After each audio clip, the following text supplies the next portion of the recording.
Alright, we're here with another episode of FoFA Army, and let's get right into the overview for this week's episode.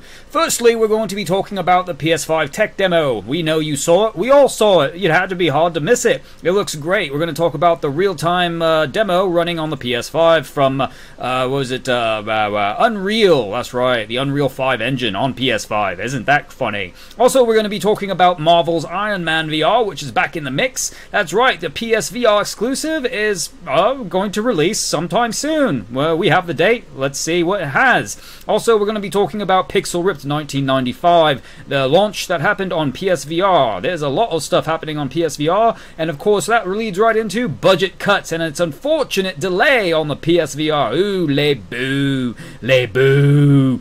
And which has not been delayed, which I find quite amazing, is the Medal of Honor VR Above and Beyond. That was Oculus exclusive. We're going to be talking about that, and we're going to go full circle right back around to the PlayStation 5 and talk about what Tim Sweeney said about the PS5's storage system, which is absolutely world class, and what it means and entails for the future of high-end PC markets.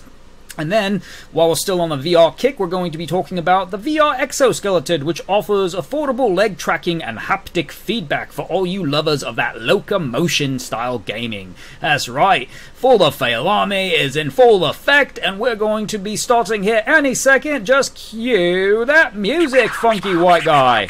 Wait, was that racist?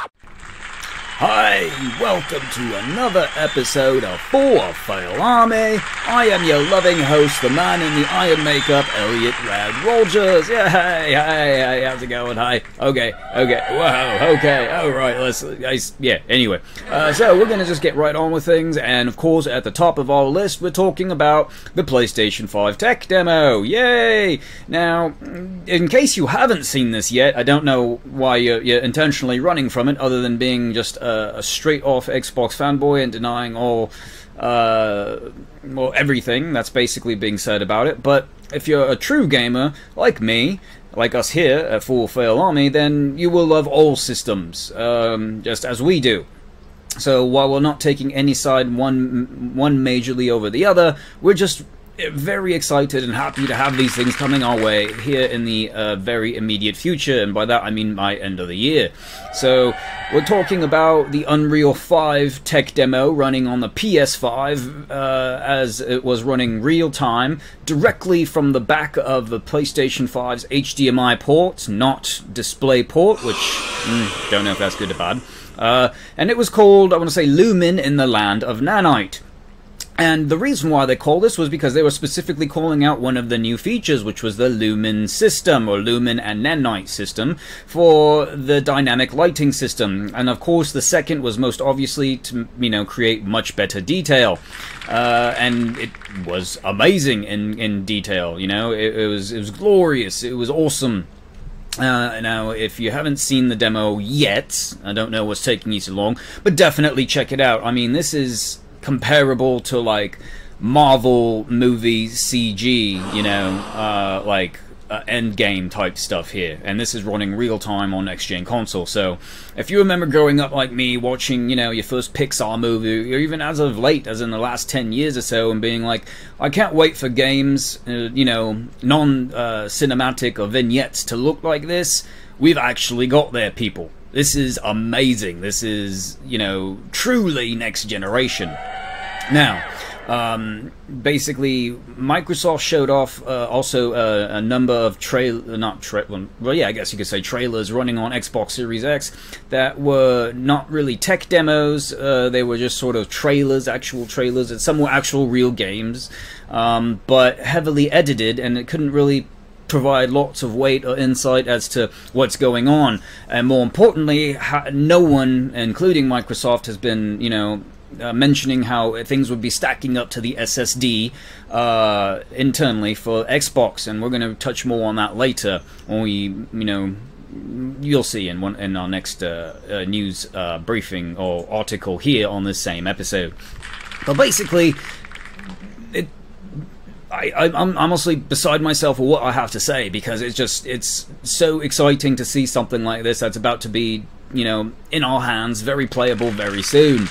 Some of these next-gen launch titles which, as you know, of any system, the launch titles can not only make or break the system, but they're also not some of the best tuned products, because nobody knows how to code for these systems. No one knows how to make specific architecture, take advantage of the architecture, I should say, or the coding, whatever have you, for these systems. But they still are made already look amazing. We're talking about increased frame rate, of course, increased graphics, and of course now that cross development has become more of a mainstay, things are only looking better and better. So as more of this comes to light, we will definitely let you know. For sure. Okay. So, the next thing we're going to talk about is something we've actually talked about quite a bit for the last year or so. And that is, of course, Marvel's PSVR exclusive IronMan VR. And it does look very interesting, including the tech that they have used to make this for PSVR, to make it feel like a full room scale, 360 type experience, with its predictive tracking and everything. And if you don't remember, go back to watch some of our videos to know exactly what we're talking about if you have no idea what we're talking about. However, this is a title that was originally scheduled to release in February of this year, 2020, and then of course it was pushed back to May. And then of course, because of everything going on globally right now, it was pushed back further, but now has a firm release date, well, I use that term loosely, loose firm looser, whatever, for July 3rd. That's right, and that is quite interesting. All-American title, All-American Studios. Yeah, July 3rd.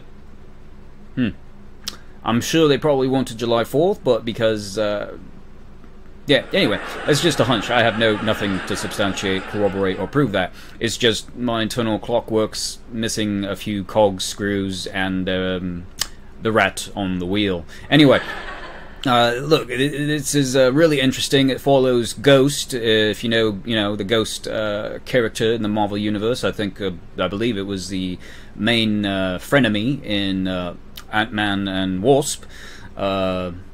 Now, this is Tony Stark reconciling his past, both on and off the battlefield, to deal with, come to grips with a lot of the things both he and his company have done, and what is going on, and yada yada yada yada yada. Basically, there's been a lot of coverage on this title, so there's not much really left to leave, other than how it currently looks. Because it was originally pushed back for them, I'm assuming, to improve, to make it look better, maybe an added layer polish. But then, of course, it was pushed back further because, again, stuff. And now they've had a lot of time to improve on that, to polish the shit out of it. Yeah. So we're really interested to see how this is going to look, how it's going to play, and so far there has been no updated videos, no updated tech demos, no nothing. So there's also nothing happening between now and then. So definitely looking to see, if anything comes out here for it soon, so that we can obviously share it with you and point, giggle, laugh, and get all giddy like, because who hasn't wanted to have their own Iron Man suit? This might be the closest thing we get to it. Until, yeah. Hey, it's me, it's Conky. Yes, that's right, Conky's back in the mix, people. Oh, we've missed you, we've missed all of you. But we have some news, that's right. We mentioned previously about a game title that was doing very well, at least for its initial release, called Pixel Ripped 1989. Now, the sequel, which has already been out on PC VR headsets, is now launched on the PSVR headset called Pixel Ripped 1995. And it's swell. Now, for those of you who don't know what we're talking about, Pixel Ripped is an awesome game. Well, sorry, we're talking about the 1989 version, where players, if you're in your virtual reality headset, but you're immersed in a VR world that contains authentically inspired 2D games of the 8-bit era. That's right. Your gameplay was centered around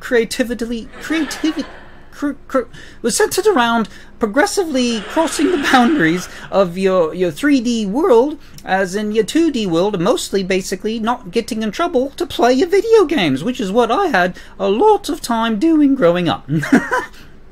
But Pixel Ripped 1995 still takes that wonderful, lovable formula and takes it to the next level. The same approach, but further tracks the progression of gaming into the 16-bit and 32-bit eras, with some awesome, you know, Easter eggs, as well as console war banter and chatter that maybe some of you remember or even going through to this day and age. Now, we highly recommend this title. It is a very, you know, fun title, family friendly as well. The game is already available on the PSVR store, and we highly recommend you check it out. Please drop us a line if you feel like you have, and if you have any feedback. We might just get back to you. Concay. Hey, alright, so the next item on our docket comes to go with an interesting game that's actually been out for a very long while on PC VR headsets by a very awesome developer called Neatcore. Neatcorp, whatever, you know, out here the P is silent. Very silent, stealth P. Yeah, I could have hours of fun with that joke. Anyway, Neatcore came out with an interesting title a while back called Buget Cuts. In fact, Buget Cuts 2 is also done by Neatcore and very neat to the core. Oh my god! Alright, yeah. Anyway, let's scratch that from the record. Basically, they also announced that late last year, early this year, that Buget Cuts, the first version, will be releasing on the PlayStation VR. And they actually did announce that, I want to say, sometime in January. But then, of course, in March, there was they were saying that there was going to be a delay. No, I'm sorry, wrong. Scratch that. The teleprompter was messing up my lines. Basically, they said that it's going to be releasing in May, and now that it is May, they came out with another statement saying it's being pushed back to July. So a lot of things being pushed back because of, you know, the whole global thing. Yeah, that thing. The thing that is the thing. Currently the thing. Basically, it's interesting because they were talking about how they were going to approach this with the unfortunate downgraded in CPU and graphical power for the PSVR, but still wanted to make it work, and that shows honestly quite a great level of ingenuity and dedication, and also just, you know, wanting to get that stuff out there for people to play. And it's actually, which was meant to be an originally sort of like tech demo, sprang to life for its own, you know, its own thing, its own game, its own life. And that's great. You have to actually really love when that stuff sort of happens. Wasn't expecting it, but it happened because there was, you know, genuinely liked. It was genuinely wanted to be more, and they stuck with it. That's actually really great. So not really much to say here. It's like a physics-based stealth game where you're going against like corrupted, dangerous security robots with your teleport gun and throwing knives. You can fill in the rest there on your own. You can also check out the trailer. We'll leave a link in the description. We'll actually try to leave links in the description for all the stuff we're covering now, just to make it more stuff. Just to make it easier to find the stuff. Yeah, that sounds better. Yeah. Okay, so the next item here on our docket is something we're actually genuinely explicitly excited for, and you might have heard us say that about quite a lot of things, but you know, when you have this much nerd, sexy nerd going on, it's hard not to get excited about any of this stuff that we're talking about. However, this one definitely tickles our fancy with a elongated feather. Yeah. Basically, Respawn Entertainment's adaptation of Medal of Honor called Above and Beyond, which is an Oculus exclusive, is still slated for 2020 launch. Now, this actually is saying quite a lot.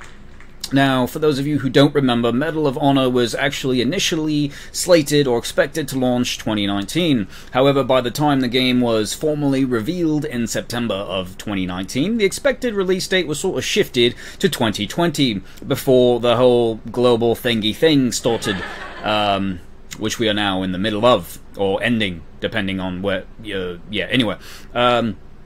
A more specific release date for Above and Beyond has not been given, And we also don't know if there's been sort of like any hindrance on development. We can only assume there was, even in the slightest. They have come out to say that this is still launching in the 2020 window timeframe. And now that can be vague, considering we're not even at the halfway point, but we are nearing it. It still means that it is going to come out this year. And I, for one, am super excited about it. This is being developed by, as we mentioned, Respawn Entertainment, and Medal of Honor usually always takes place in the World War II era.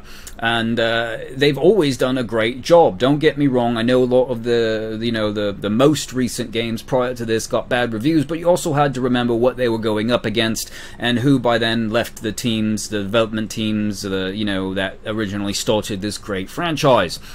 However, this is being done by the famed studio who developed Titanfall, who is now running Apex Legends, Star Wars Jedi The Fallen Order, and the studio's pedigree is one reason why the Medal of Honor VR is like so exciting, especially if you've seen some of the gameplay for it that they have done. It looks bonkers, it looks beautiful, and it's also, like we said, Oculus exclusive, being funded pretty much entirely by Oculus Studios, because it will be in the continuation of the long-running Medal of Honor franchise. Now, everything that's been going on with the global situation has unfortunately impeded development updates and or demos, because normally we would see a lot of that going on at like Gamescom, E3, what have you, but all that stuff has been cancelled, including most of the year. So we have to take this tongue-in-cheek and play it out by ear. But we're definitely keeping our ear to the ground, and there's a lot of anatomy in these last few sentences. Anyway, we're definitely keeping an ear to the ground so we can figure out and find out what's going on, because we are eagerly anticipating and really wanting to get this title in our hands, and we mean that metaphysically, because it'll be in our faces, but it's also still in our minds and #1 in our hearts. Oh, right. As we're coming to actually, I don't know where we are, because we did not do a video for last week because of Mother's Day, and we do not do well around holidays because we're all here on our lonesome, by our lonesome, just a lot of lonesome stuff, anyway. So we decided to take the week off, and now we're back, but like I said, we're going full circle and back around to the PS5, the tech demo, but most importantly, what some of the developers are saying. And of course, most recently, what was being said was by Tim Sweeney.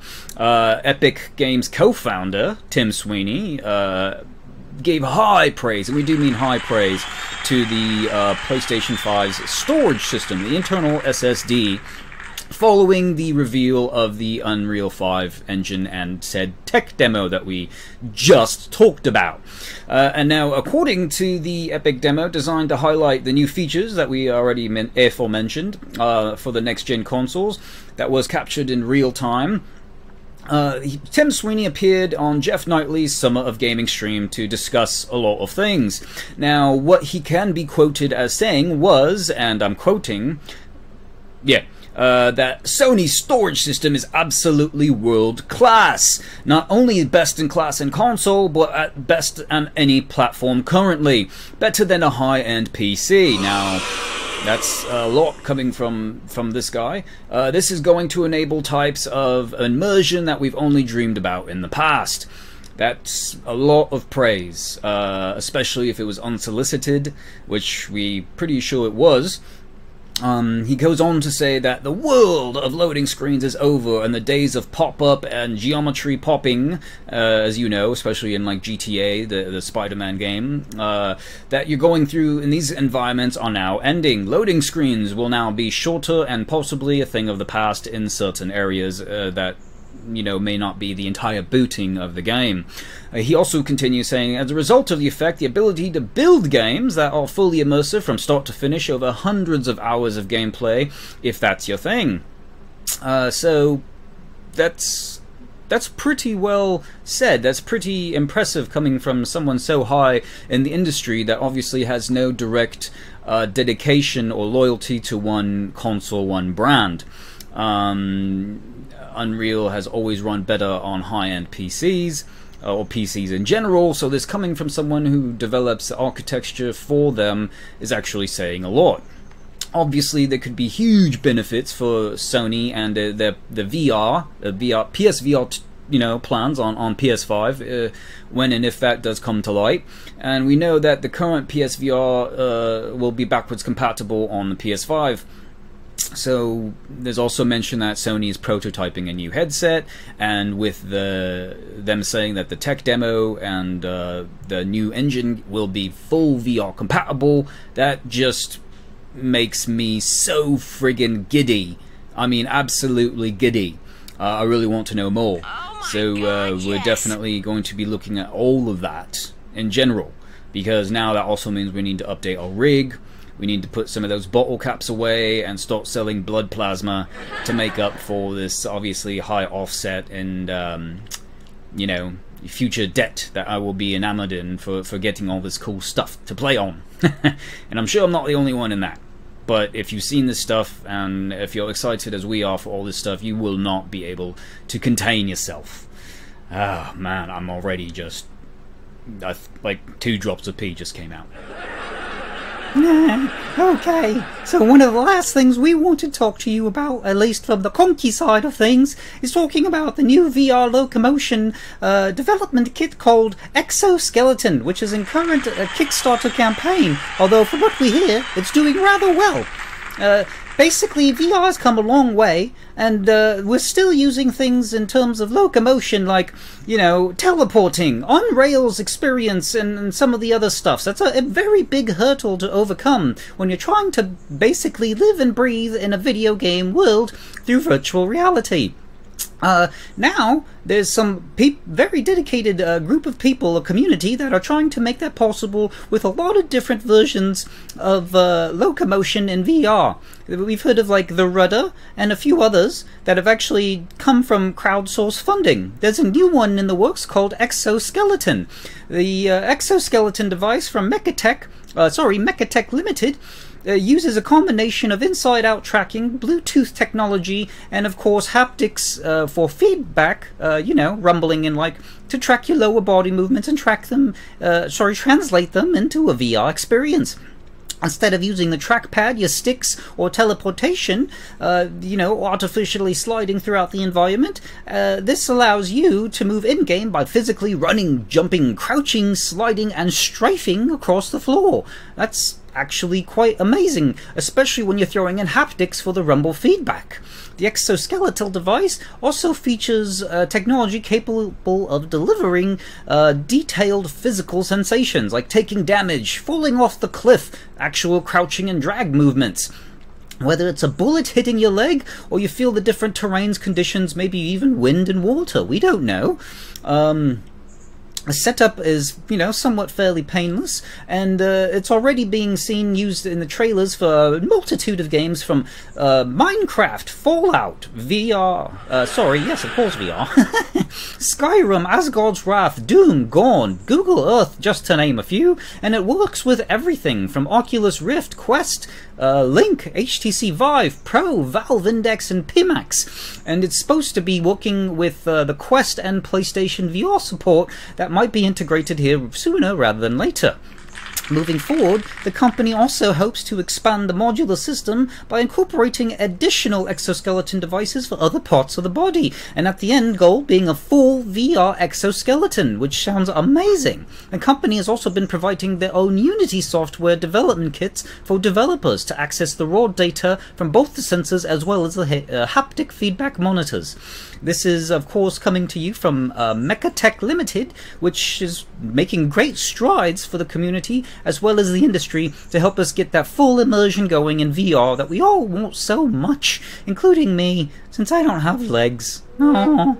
But I'm definitely interested in this coming forth, so you might see me here as a backer real soon on this project. Please, thank you for stopping by to Conky's Corner. I like the sound of that. Conky's Corner. Doesn't that have a nice ring to it, eh? Anyway, we'll see you here probably again next week. Thank you. It's Conky. Hey, alright. Real quickly here to add on, since we missed last week, there's some awesome update for some of the smaller, well not smaller, but you know, some smaller details that you might want to know about. This one's particularly for Blade and Sorcery, which was a very awesome melee combat physics simulator. There's a update coming here very soon, here at the end of May, which is including a new map, new models for weapons, new spells, and modular armor. You will now be able to imbue arrows with infusing it with a number of effects from the spells. There's now going to be penetration resistance for the said armor. You'll have to mix and match techniques to take out the enemy, as there will be obviously sort of, you know, readjusting the enemy AI mindset.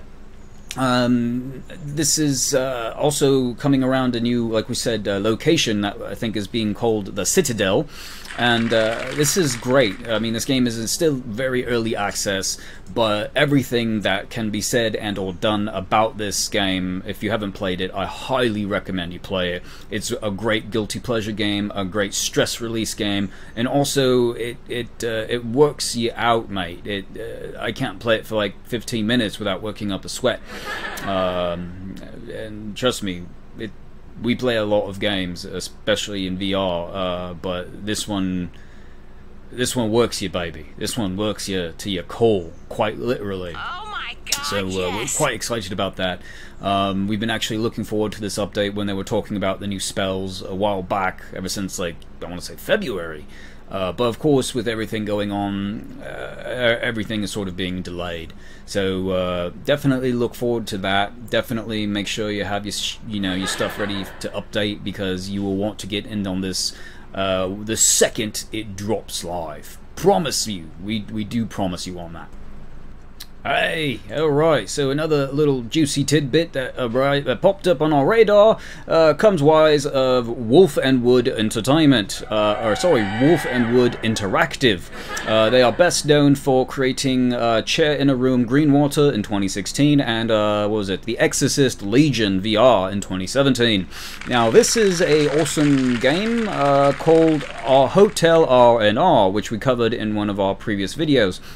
Now, this has been compared, likened, or summed up as basically a Rockstar lifestyle simulator. Although I seriously doubt you're going to bust out 2 Uzis and start shooting up the place. Danger zone. Sure, why not? Let's go with it. Basically, this is a title that was announced very recently, and is also very imminently headed out of early access on PC VR headset soon, which will also coincide its release on PSVR. Hey, alright, win-win now. The full version is said to release May 28th, that's right, end of this month, and which will be available on Steam headsets, Oculus Rift, and PSVR. That's not bad, because it did land on Steam and Oculus in early access last year in August, and there's been a lot of great responses to it. Basically, you know, failing Rockstar, you trash your room, you make deals with the devil, you upgrade your weapons, and more tomfoolery ensues. Now, apparently, there's also support up to 5 players in its pass and play mode, so it'll compete as like an ongoing party game that you can compete with against your friends in a number of mini games like Sliding the Fish. I don't know what that entails, but we hope it's nothing, yeah, we don't know if there's kiddies watching. Anyway, honestly, it's definitely going to be on a pickup list, because who doesn't want to slap a hotel manager with a fish? Yeah, I know, 2 mentions of fish, yeah. Hi! Do you like Overcooked? Of course you do. Who doesn't love that awesome little quirky fun party game where you yourself and 4 friends are, you know, chefs, and you're whipping up some culinary delights for people in record amount of time to beat the score? Have you ever wanted to do that in real life without making a mess? Well, now your chance is very imminent. Basically, Resolution Games, the awesome studio behind Angry Birds, Bait, Acorn, Attack of the Squirrels, have also announced a new game. And no, we're not talking about Blaston, which we covered previously and has no new information on. We're talking about CookOut, a sandwich tale. Now, this is slated to release in 2020, although no firm date has been given because this has been recently announced. The game will be set in the cook's cabin of a fairy tale forest where 4 players are tasked with communicating and working together to keep the game's hungry cast of enchanted creatures happy. That's right, that means you yourself will be either, you know, I don't know, on the grill, on the sandwiches, on the mayonnaise. I'm hungry. Bacon, mayonnaise, yeah. Sorry. Basically, this is co-op. Well, at least it's the main function. But if you know, a lone loser like me, you can play with you know, AI cooking partners. A game allows you to embody an avatar which sort of resembles, I mean identically resembles the ones you can create in Oculus Home, which possibly means you might be able to import them, you know, the user-built avatars to act as your own. Now this is coming to Rift and Quest later this year, so it looks to be either an Oculus exclusive or at least a timed exclusive for now. Info is still thin on the ground here, and there's no well, no, actually there is a recent trailer that we will go ahead and link out, and it looks pretty darn interesting to be certain. Now, this is interesting to see how the studio will handle the development of these 2 games at the same time, because Blaston kind of really sounded interesting and unique as well, but again, this is sort of very comparable to Overcooked, but in VR. That is right up most people's alley, and it just sounds fun right off the get-go. So we will let you know, you know, if more is becoming available and more of a, you know, information type basis for this to be walked on. But it seems more and more like this is a medium for unique social experiences, kind of like Star Trek, you know, where everyone has to work together for the better outcome. And this time you're not being attacked by the Borg. So, yeah, you just have to make sure you get that sandwich out the door. Yeah, bacon.